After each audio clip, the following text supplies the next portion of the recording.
যে ধর্ষককে সবার সামনে প্রকাশ্যে মৃত্যুদণ্ড দেওয়া হোক, শরিয়া আইন কার্যকর করা হোক, রাজি হবেন না। কারণ আপনারা বলবেন এটা করতে গেলে বাংলাদেশ থেকে মৌলবাদী রাষ্ট্র হয়ে যাবে।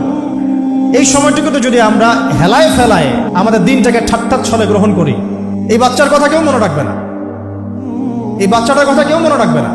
3 মাস পরে, 6 মাস পরে, 1 বছর পরে আরো নতুন ইস্যু আসবে, আরো নতুন পাপ হবে, আরো বড় বড় ঘটনা ঘটবে। এরপরে মানুষ এই বাচ্চাটাকে ভুলে যাবে। আমি এই পঞ্চাটা সারা থাকবো কেন? আমার মেয়ের কাছে সাজা দিচ্ছি। আমার মাসুমের বাচ্চাটা কি অপরাধ করছে নির্মম ভাবে আমার বাচ্চাটা হত্যা করলো। এই বাচ্চাটা কি তার মৃত্যু যন্ত্রণা ভুলতে পারবে? তার সম্মানহানি ভুলতে পারবে? তার পিতামাতাকে ভুলতে পারবে? এখন প্রশ্ন হচ্ছে, তার পিতাকেও যদি আমরা জিজ্ঞাসা করি, ইসলামে রেপের শাস্তি হচ্ছে মৃত্যুদণ্ড, আর ব্যভিচারের শাস্তি হচ্ছে অর্ধেক কোমর পর্যন্ত পুঁতে পাথর নিক্ষেপ করে হত্যা করা। এবং বিবাহিত ব্যক্তি হলে এই শাস্তি, অবিবাহিত হলে 100 বেত্রাঘাত, 1 বছরের নির্বাসন এবং সমাজ থেকে বয়কট করা। আর ধর্ষণ হলে সরাসরি মৃত্যুদণ্ড। 3 মাস সময় লাগার কথা না, 3 দিনের মধ্যেই করা সম্ভব। এটা শরিয়া আইন, এটা আল্লাহ রাব্বুল আলামিনের শরিয়া বিধান। এখন তারাও কি এটাতে রাজি হবেন? যারা শোক প্রকাশ করছেন তারা কি এই বিধানটা কার্যকর করতে রাজি হবেন? তো সমস্যার গোড়ায় আপনারা যেতে চান না, ডালপালা নিয়ে নাড়াচাড়া করেন। জেনা ফ্রি মিক্সিংটাকে উন্মুক্ত করে দেয়া হলো, ছেলে মেয়ের অবাধ বিচরণটাকে উন্মুক্ত করে দেয়া হচ্ছে। একটা চরম ক্ষুধার্ত মানুষদের সামনে যদি আপনি খাবারকে উন্মুক্ত করে রাখেন, এরপরে যদি কেউ জোর করে খাবার খেয়েও ফেলে, শুধু কি আপনি খাদকের দোষ দিবেন? পুরো সিস্টেমটাই দায়ী, পুরো সিস্টেমটাই দায়ী। এখানে আপনি নারী পুরুষকে অবাধ মেলামেশা দিয়েছেন, ফ্রি মিক্সিংয়ে দিয়েছেন, একদম ছোটবেলা থেকেই, স্কুল লাইফ থেকে, কলেজ লাইফ থেকে, ইউনিভার্সিটি লাইফ থেকে, জব সেকশনে, এমনকি রাজনীতি করতে গেলেও কর্পোরেট সেকশনে, ব্যবসায়িক সেকশনে, অফিস আদালতে, সব জায়গায় ফ্রি মিক্সিংকে অবাধভাবে আপনি উন্মুক্ত করে দিয়েছেন, আমরা উন্মুক্ত করে দিয়েছি। এর উপরে ছড়িয়ে দিয়েছি পর্নোগ্রাফি। পর্নোগ্রাফি সবার ফোনে ফোনে। পর্নোগ্রাফি দেখতে থাকলে একটা মানুষ বাচ্চাকে না, কয়েকদিন পরে পশুর সাথেও জেনা করতে পারে। যদি সামনে দেখেন যে মানুষ পশুর সাথে জেনা করেছে, আপনারা অবাক হতে পারেন, আমি অবাক হব না। কারণ পর্নোগ্রাফি মানুষকে পশুর সাথেও জেনা করতে শেখাবে। বাচ্চা তো কিছুই না। এর উপর আছে বিবাহ বহির্ভূত সম্পর্ক, ব্যভিচার, জিনা, ফ্রি মিক্সিং, ভ্যালেন্টাইন্স ডের মতো দিবসগুলো পালন করে ছেলে মেয়ের অবাধ মেলামেশা। আর এই জেনাগুলোকে আমরা বলছি কাছে আসার গল্প, যেখানে ওর উপরে 100 বেত্রাঘাতের শাস্তি অলরেডি মজুদ হয়ে গেছে। আর কতগুলো যে জেনা হয়েছে এটা তো আল্লাহ পাক ভালো জানে। একটা দুইটা তো করে নাই, একটার পর একটা চেঞ্জ করেছে। বিবাহিত ব্যক্তি পর্যন্ত অন্যের স্ত্রীর সাথে জেনা করেছে। আর এটা তো ধর্ম তো অনেক বড় বিষয়, ধর্ম তো অনেক বড় বিষয়। এটা এটা মানবতা বিরোধী অপরাধ, এটা থেকে মানবতা বিরোধী অপরাধ। এখন সমস্যা কি এক কেন্দ্রিক? এটা বহুমুখী সমস্যা। ফ্রি মিক্সিং রেখেছেন, পর্ন চালু করে দিয়েছেন, এবং সবচেয়ে বড় কথা, এর শরঈ বিচারটুকু নিশ্চিত হচ্ছে না। তাহলে সমাজের মধ্যে এগুলো কমবে না বাড়বে? সিম্পল, সমাজের মধ্যে এগুলো বাড়বে। 6টা কাজ করেন, ইনশাআল্লাহ তাআলা কমে যাবে। প্রথমত শরঈ পর্দা নিশ্চিত করেন, দ্বিতীয়ত ফ্রি মিক্সিং বন্ধ করে দেন, তৃতীয়ত আপনারা জেনার শাস্তি চালু করেন, চতুর্থত সমকামিতা বন্ধ করেন, এলজিবিটি বন্ধ করেন, পঞ্চমত ব্যভিচারের যে রজম শাস্তি চালু করেন, শরঈ বিধান চালু করেন, পর্ন সাইটগুলোকে বন্ধ করে দেন, এবং সমাজে তাকওয়া, নৈতিকতা শিক্ষাটাকে বাড়িয়ে দেন। দেখেন সমাজে জেনা কমে না বাড়ে। কিন্তু কেউ এই সমস্যার গোড়ায় যাবে না। একটা ইস্যু আসবে, একটা ইস্যু যাবে। আজকে আপনার বোন তো কালকে আমার বোন, কালকে অমুকের বোন, কালকে তার মেয়ে, নিজের ঘর পর্যন্ত চলে আসছে। আর কয়টা রিপোর্টই বা আমাদের সমাজের সামনে আসে? যে কয়েকটা রিপোর্ট সামনে এসেছে এগুলো 50%ও না। বহু মেয়ে এগুলো বলতেও পারেন লজ্জায়। আর আমি তো ওইসব মেয়েদের ব্যাপারে কথা বলা ছেড়ে দিয়েছি যারা স্বেচ্ছায় নিজের ইজ্জতকে বিলি দেয়। তাদেরকে আমি আমার বোন পরিচয় দিতে লজ্জাবোধ করি। সমাজ থেকে গায়রত, ব্যক্তিত্ব, পর্দা, শালীনতা, হিজাব এগুলো উঠিয়ে দেওয়া হয়েছে। আপনারা কি দ্বীনি অঙ্গনের তসলিমা নাসরিন হতে চান নাকি? তারা কি দ্বীনি অঙ্গনের তসলিমা নাসরিন হতে চান? কেন আপনি একটা ছেলের সাথে হারাম সম্পর্কে জড়াবেন? কেন প্রেম করতে যাবেন? কেন আপনি তার সাথে বাইকে করে ঘুরতে যাবেন? কেন আপনি আপনার বন্ধুদের সাথে ফ্রি মিক্সিংয়ে ঘুরতে চলে গেলেন? 3 দিনের রাস্তা, 7 দিনের রাস্তা, 10 দিনের রাস্তা, অথচ আপনার উপর হজও ফরজ না মাহারাম ছাড়া। না আপনি পর্দা মানছেন, না মাহারাম মানছেন। আর সমাজে না আছে ইসলামী শরিয়া আইন অনুযায়ী বিচার। আর না আছে পর্ন বন্ধের উদ্যোগ, আর না আছে ফ্রি মিক্সিং বন্ধের উদ্যোগ, তো আপনার ইজ্জত চলে গেলে কে ফিরাই দিবে আপনাকে? আমি তো আপনার ভালোর জন্যই কথা বলছি। সমস্যা হচ্ছে আমরা সমস্যার গোড়ায় যেতে চাচ্ছি না। আজকে এই কথাটা আমি এখানে বলতে চাই নাই, শুধু কথা প্রসঙ্গে চলে আসছে যে এই যে মেয়েটা কাতরাতে কাতরাতে মারা গেল আজকে, আপনারা দেখে নিয়েন 3 মাসের মধ্যে এই মেয়েটাকে সবাই ভুলে যাবেন। সমস্যার গোড়ায় আসেন। সমস্যার গোড়া হচ্ছে আল্লাহর জমিনে আল্লাহর দ্বীন ইসলাম বাস্তবায়ন না হওয়া পর্যন্ত এই মানবতার মুক্তির কোনো রাস্তা নাই। আল্লাহর কসম করে বলতেছি, আল্লাহর জমিনে ইসলাম, কোরআন, সুন্নাহ, রাসূলের আদর্শ বাস্তবায়ন হওয়ার আগ পর্যন্ত এই জাতির স্বাধীনতা বলে কোনো শব্দ নাই। এই মানবতার মুক্তির কোনো পথ নাই। কেউ আমরা স্বাধীন না, কেউ আমরা আমাদের ইনসাফ ন্যায্য অধিকারটুকু পাবো না। কালকে আপনার ঘরে এই সমস্যাগুলো আসলে আপনি এটাকে প্রতিহত করতে পারবেন না। বিচার চেয়ে বেড়াবেন এক মন্ত্রণালয় থেকে আরেক মন্ত্রণালয়, ফাইল ঘুরতে থাকবে, আপনার কেস বন্ধ হয়ে যাবে, আপনার বোনের ইজ্জত ফিরে আসবে না। আর রাসূল সাল্লাল্লাহু আলাইহি ওয়াসাল্লামের জামানায় আপনি আমাকে রেপের ঘটনা দেখান কয়টা ঘটেছে? সাহাবীদের জামানায় রেপের ঘটনা দেখান কয়টা ঘটেছে? জেনার ঘটনা দেখান না কয়টা ঘটেছে? ব্যভিচার কয়টা ঘটেছে? চুরি বা কয়টা হয়েছে? ধর্ষণ কয়টা হয়েছে? ডাকাতি কয়টা হয়েছে? একটা দুইটা রেয়ার আপনি ঘটনা দেখাতে পারবেন।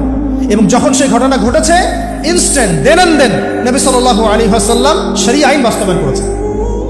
তিনি শুধু মানুষকে তাকওয়ার ওয়াজ নসিহত করেন নাই, বরং আল্লাহর আইনও বাস্তবায়ন করেছেন। এই দুটো সমানুপাতিকভাবে চলতে হবে সমাজের মধ্যে। শুধু তাকওয়ার ওয়াজ করেই সব বন্ধ করা যাবে না, আইনও বাস্তবায়ন করতে হবে। তখন দেখবেন সমাজ সমান্তরালভাবে চলবে, একটা আলোকিত সমাজ বিনির্মাণের দিকে আমরা হাঁটতে পারবো। শুধু আমি ওয়াজ করে যাব, আইনের কোনো বাস্তবায়ন নাই, আবার আইন বাস্তবায়ন নিয়ে কথা বলবো, তাকওয়ার কোনো সমাজ নাই, এভাবে হবে না। দুটো একসাথে চলতে হবে। আমরা দুটো থেকেই সমাজকে বিচ্ছিন্ন করে ফেলছি। স্কুল লাইফ থেকে তাকওয়ার শিক্ষাটাকে আস্তে আস্তে শেষ করে ফেলছি। আমি তো দেখালাম তাকওয়া তো শিখবেন আপনি কোরআন থেকে, হাদিস থেকে, সিরাত থেকে, সেটাই তো আমরা পড়ি নাই। আমি চ্যালেঞ্জ করতে পারি আমাদের স্টুডেন্টদেরকে, আল কোরআনুল কারীমের 10টা সূরার অর্থ তারা বলতে পারবেন না। হাদিসের মধ্যে 100টা হাদিস তারা মুখস্থ বলতে পারবেন না। রাসূল সাল্লাল্লাহু আলাইহি ওয়াসাল্লামের পবিত্র জীবনী তারা 20 বছরে একটা কিতাবও একাডেমিক্যালি পড়েন নাই। ইসলামের ইতিহাসের একটা কিতাব একাডেমিক্যালি পড়ানো হয় নাই। তাসকিয়া সংক্রান্ত একটা কিতাব পড়ানো হয় নাই। ফিকহের উসুলে ফিকহ ছাড়া আপনি কিভাবে চলবেন? ফিকহের একটা কিতাব পড়ানো হয় নাই। তাহলে এই জাতিটাকে আপনি কিভাবে ইসলামের দিকে নিয়ে আসবেন? শিক্ষা ছাড়া। শিক্ষা না থাকলে, ইলম না থাকলে আমল কিভাবে আসবে? আমল না থাকলে তাসকিয়া কিভাবে আসবে? তাসকিয়া না থাকলে আত্মশুদ্ধি কেমনে আসবে? আর কিভাবে আমরা সৎ পথে থাকবো, অসৎ পথ থেকে দূরে থাকবো? কিভাবে আমাদের মধ্যে আল্লাহ ভীতি জাগ্রত হবে? আর আল্লাহ ভীতি যদি জাগ্রত না হয়, আমি গুনাহ থেকে কেন দূরে থাকবো? যার মধ্যে আল্লাহর ভয় নাই সে গুনাহ থেকে কেন দূরে থাকবে? তার মধ্যে তো আল্লাহর ভয় নাই। তা আমরা তাকওয়া বিবর্জিত সমাজ প্রতিষ্ঠার দিকে এত মেহনত করেছি বিগত প্রায় 50, 60, 70 বছর থেকে। কিন্তু আগামীর বাংলাদেশে আমরা এইটা আর দেখতে চাই না। আমরা আগামীর বাংলাদেশে দেখতে চাই প্রত্যেকটা সেক্টরে যেন তাকওয়া নিশ্চিত হয় এমন ব্যবস্থা গ্রহণ করতে হবে, এবং একই সাথে আল্লাহ রাব্বুল আলামিনের জমিনে আল্লাহর বিধানগুলোও বাস্তবায়ন করতে হবে। শুধু তাত্ত্বিক কথাবার্তা বলে, দুঃখ প্রকাশ করে, শোক প্রকাশ করে কোনো লাভ হবে না, যতক্ষণ পর্যন্ত না আমরা আল্লাহ পাকের জমিনে তার আইন এবং বিচারগুলোকে বাস্তবায়ন করতে পারবো। আর আল্লাহর কসম করে বলছি, আল্লাহর জমিনে আল্লাহর বিধান বাস্তবায়ন হলে সমাজে পাপের হার তো কমে আসবেই। সমাজে পাপের হার তো কমে আসবে। কোনো কাফের, মুশরিক, মুরতাদ জনগোষ্ঠী আমাদের দিকে চোখ তুলে তাকাতে পারবে না ইনশাআল্লাহ। আমাদেরকে দাসত্ব শৃঙ্খলে আবদ্ধ করতে পারবে না ইনশাআল্লাহ। সব কথার শেষ কথা ভাই, যে আমরা দুনিয়াতে এসেছি লিমিটেড টাইমের। কোরআনকে মূল্যায়ন না করি, হাদিসকে মূল্যায়ন না করি, আল্লাহর দেয় এই সুযোগগুলো, রমাদান, এই কোরআন, এই তারাবি, এই তাহাজ্জুদ, এই সাদাকা, এই তাকওয়া, এগুলোকে মূল্যায়ন না করি, তাহলে ক্ষতিগ্রস্ত আমরা হব, আর কেউ হবে না। এই পৃথিবীতে অন্য কেউ হবে না, বরং আমরাই হব। আল্লাহ পাক আমাদের সবাইকে পরকালীন চূড়ান্ত ক্ষতি থেকে আল্লাহ হেফাজত করেন, এবং দুনিয়াতে যে ফিতনা, ফাসাদ, এই রাহাজানি চলছে, এইগুলো থেকে মুক্তির পথ যে একমাত্র ইসলাম, এইটা বোঝার তৌফিক আমাদেরকে দান করেন। শেষ করার আগে শুধু কয়েকটা 2 মিনিট সময় নিচ্ছি। আমি কয়েকটা জাস্ট পয়েন্ট আপনাদেরকে বলবো, যে রমাদান কেন্দ্রিক এই যে কথাগুলো আসলো, রমাদান কেন্দ্রিক কিভাবে আমরা নিজেদেরকে গড়ে তুলতে পারি। দেখুন, সারা বছর আমরা এদিক ওদিকে ছোটাছুটি করি। আল্লাহ রাব্বুল আলামিন যেহেতু ইবাদত করতে আমাদেরকে পাঠিয়েছেন, এবং আমাদের যেহেতু হায়াত কম, এই কারণে আল্লাহ পাক আমাদেরকে ইবাদতের কিছু মৌসুম দিয়েছেন। যেমন লাইলাতুল কদর, এক রাত ইবাদত করলে হাজার রাতের ইবাদতের, হাজার মাসের ইবাদতের নেকি আমার আমলনামায় যুক্ত হবে। ঠিক এইরকম একটা মৌসুম রমাদান, যেটা এতটাই বরকতময় যে এখানে জাহান্নামের দরজা পর্যন্ত বন্ধ, জান্নাতের দরজা খোলা, কবরের আযাব এখানে বন্ধ করে দেওয়া হয়েছে, এখানে শয়তানকে শৃঙ্খলা বন্ধ করা হয়েছে, রহমত, বারাকা, মাগফিরাত অঝোর ধারায় বর্ষিত হচ্ছে। এই মাসেই কোরআন নাজিল হয়েছে। এক একটা সওম চলে যাচ্ছে, এটা তো বিচ্ছেদ, আমাদের সাথে বিচ্ছেদ। এক একটা রাত, এক একটা তারাবি, এই রোজারত অবস্থায় দোয়া কবুল হয়। এই রমাদানেই কিবলা পরিবর্তন, বদরের যুদ্ধ, মক্কা বিজয়, কত ঘটনা ঘটে গেছে। তো এই রমাদানটা কেন দিয়েছেন আল্লাহ রাব্বুল আলামিন, আয়াতটার শেষের দিকে আপনারা দেখতে পারবেন। আমি যে কথাটা এতক্ষণ ধরে বললাম গলা ফাটিয়ে, কুতিবা আলাইকুমুস সিয়াম কামা কুতিবা আলাল লাযিনা মিন ক্বাবলিকুম লাআল্লাকুম তাত্তাকুন, এই অংশটুকুই নোটিসেবল, যে তোমাদের উপরে সওমকে ফরজ করা হয়েছে ঠিক যেভাবে আগের জাতিগুলোর উপরে হয়েছিল, লাআল্লাকুম তাত্তাকুন, যাতে তোমরা তাকওয়া অবলম্বন করতে পারো, তোমরা যাতে মুত্তাকি হতে পারো। এটাই মূল কথা, যাতে আমরা মুত্তাকি হতে পারি। কিভাবে হব? এখন যদি আপনার সামনে একটা পানির গ্লাস আমি রেখে দিই, আপনি খাবেন না, আপনি ইফতার রেখে দিলেও খাবেন না। কেন খাবেন না? আপনি জানেন আল্লাহ আমাকে দেখছেন, আমাকে শুনছেন। এই চেতনাটার নাম আল্লাহ কনসিয়াসনেস। আল্লাহ কনসিয়াসনেস, এই চেতনাটা আল্লাহ রাব্বুল আলামিন শুধু আমাদের সওমরত অবস্থায় চান না, আল্লাহ পাক এই চেতনাটা আমাদের সারা জীবনে চান। এবং আমি বারবার স্ট্রংলি একটা কথা বলি যে আমাদের শিক্ষা সিস্টেমটা ফেল করেছে আমাদের তরুণ প্রজন্মকে আল্লাহ চেনাতে, পরকাল চেনাতে, নবীকে চেনাতে, ইসলামের বেসিক ফান্ডামেন্টাল সম্পর্কে ধারণা দিতে। ইভেন ফরজে আইনের যে জ্ঞানগুলো আছে, এই জ্ঞানগুলোও তাদেরকে খুব একটা শেখানো হয় নাই। এই দায়ভার আসলে আমাদের জাতিগতভাবেই আমাদের সবার উপরে বর্তাবে। কাল কিয়ামতের মাঠে আমরা আল্লাহ পাকের সামনে দাঁড়িয়ে কি অ্যান্সার করব, এটা আমাদেরকে আগে থেকেই ভাবা উচিত। কারণ আল্লাহ রাব্বুল আলামিন সূক্ষ্ম থেকে সূক্ষ্ম বিষয়ের হিসেব নেবেন।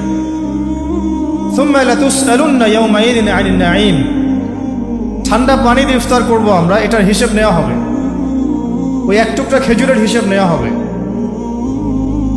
আর যাদেরকে আল্লাহ রাব্বুল আলামিন পুরো জাতির দায়িত্ব দিয়েছেন, তাদের হিসেবটা কত কড়া হবে, এটা আমাদের সবার বোঝা উচিত।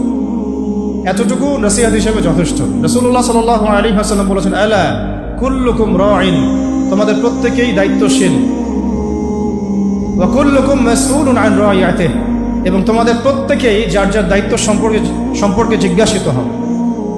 তো আমার সামনে উপস্থিত তরুণ ভাইরা এবং বোনেরা, সবার আগে রমাদানের যে মৌলিক শিক্ষা, এই পয়েন্টে যাওয়ার আগে জীবনের লক্ষ্য ঠিক করে নেন।